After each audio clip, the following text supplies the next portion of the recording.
ഇന്നൊരു അലമ്പ് ഗെറ്റടി വിത്ത് മീയാണ്. കാര്യം ഞാൻ ആശുപത്രി കയറി മടുത്ത് ഗൈസ്. ഇത് ഞാൻ എൻ്റെ ആശുപത്രി പോക്കിൻ്റെ 3ാമത്തെ ദിവസമാണ്. അപ്പോൾ തന്നെ എൻ്റെ അടുത്ത് നിന്ന് നല്ലപോലെ ലെക്ചർ അടിക്കുന്നുണ്ടായിരുന്നു. വേഗമാകട്ടെ എനിക്ക് നോക്കി നിൽക്കാൻ സമയമില്ലായിരുന്നു. പിന്നെ ഞാൻ ഡാർക്ക് സർക്കിൾസ് കവർ ചെയ്തു ഫസ്റ്റ് ഓറഞ്ച് കറക്റ്റർ വെച്ചിട്ട്. പിന്നെ വേണ്ട കൺസീൽ ചെയ്ത് കൊടുക്കുന്നുണ്ട്. പിന്നെ തന്നെ അത് ബ്ലെൻഡ് ചെയ്ത് കൊടുക്കുന്നുണ്ട്.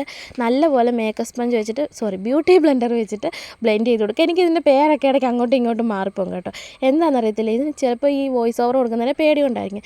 ദെൻ ടാൽക്കൺ പൗഡർ ഇട്ടിട്ട് സെറ്റ് ചെയ്ത് കൊടുക്കുന്നുണ്ട്.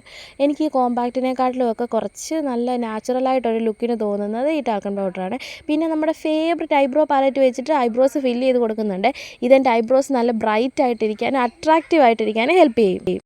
എങ്ങനെയുണ്ട്? പൊളിയല്ലേ? ദെൻ ഞാൻ ഒരു ഐ ഷാഡോ പാലറ്റിൽ നിന്ന് ഒരു അത്യാവശ്യം ഒരു പിങ്കിഷ് ഷെയ്ഡ് എടുത്തിട്ട് ഒന്ന് ബ്രഷ് വെച്ചിട്ട് ഒന്ന് അപ്ലൈ ചെയ്ത് കൊടുക്കുന്നുണ്ട്. പിന്നെ ലിപ് ബാം അപ്ലൈ ചെയ്തു, ലിപ്സ്റ്റിക് ഇട്ട് കൊടുത്തു. അപ്പോൾ എനിക്ക് ഡാർക്കായി തോന്നി. പിന്നെ അറഞ്ചം പറഞ്ഞ് 5-6 റൂം കൊടുത്തു. അപ്പോഴത്തേനും രണ്ട് റെഡി ആയിട്ടുണ്ട്. പിന്നെ ദാണ്ട് ഉച്ചി സിന്ദൂരം ഇട്ട് കൊടുത്തു. പിന്നെ ഒരു കറുത്ത പൊട്ട് വെച്ച് കൊടുത്തു കേട്ടോ. ഇതിന് മാച്ചിങ് ആയിട്ടൊരു കമ്മലിന് ഞാൻ തപ്പിയ പാട്. കാരണം എനിക്ക് ഈ ഒരു കളർ ഇല്ലായിരുന്നു. പിന്നെ ഞാൻ ദാണ്ട് ഈ ഒരു ഷെയ്ഡ് വെച്ച് അഡ്ജസ്റ്റ് ചെയ്ത്. ഇത് എപ്പോഴും എനിക്ക് വട്ട് കയറി മേടിച്ച് കൂട്ടിയൊരു കമ്മലാണ് കേട്ടോ. പിന്നെ മുടിയെല്ലാം ഒന്ന് പൊക്കി കെട്ടിക്കൊടുത്തിട്ടുണ്ട്. ബായ്.